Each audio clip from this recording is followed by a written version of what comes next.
Buenas noches, hermanos. A mí me tocó hablar sobre la segunda carta de Pablo a los tesalonicenses.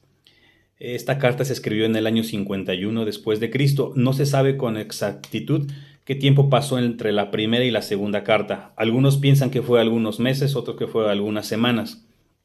En el capítulo 1, Pablo comenta, les dice que él siempre está dando gracias a Dios porque se daba cuenta del amor que iba creciendo en esta iglesia unos con otros.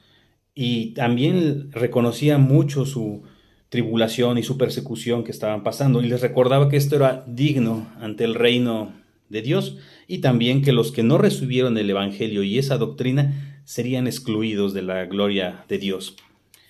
Al parecer había algunas dudas entre los nuevos creyentes y en el capítulo 2 explica mejor hace una explicación más amplia del día del Señor. Ellos tenían una duda, pensaban que ellos ya estaban en el día del Señor, en la venida de nuestro Señor Jesucristo. Había falsos maestros que ya propagaban esta doctrina e incluso había falsas cartas que supuestamente las había hecho el apóstol Pablo. Él dice que para que esto pasara, que no se turbaran, que esto no era cierto, que para que el día del Señor estuviera cerca o pasara, primero tenía que pasar la apostasía.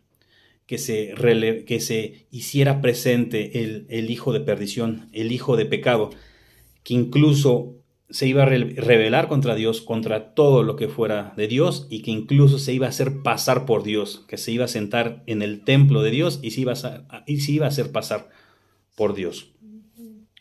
Él exhorta a dar gracias siempre, porque eran escogidos desde el inicio, desde el principio para salvación mediante la santificación del Espíritu y de la fe, y que estuvieran firmes y retuvieran la doctrina.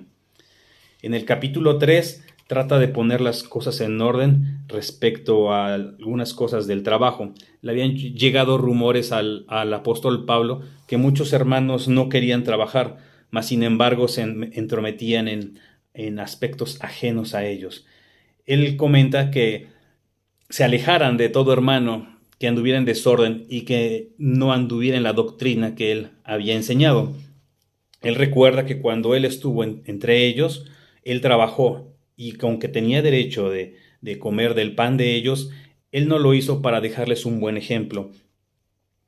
Y dice que si alguno no obedeciera, que fuera señalado, mas sin embargo que no se tuviera como un enemigo, sino que fuera amonestado como hermano.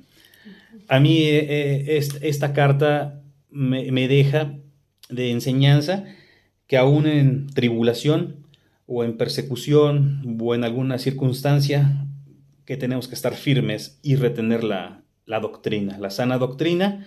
Y me gustó la explicación que hace de la venida de nuestro Señor Jesucristo. Antes de la venida tiene que pasar la apostasía. Muchas gracias. Buenas noches.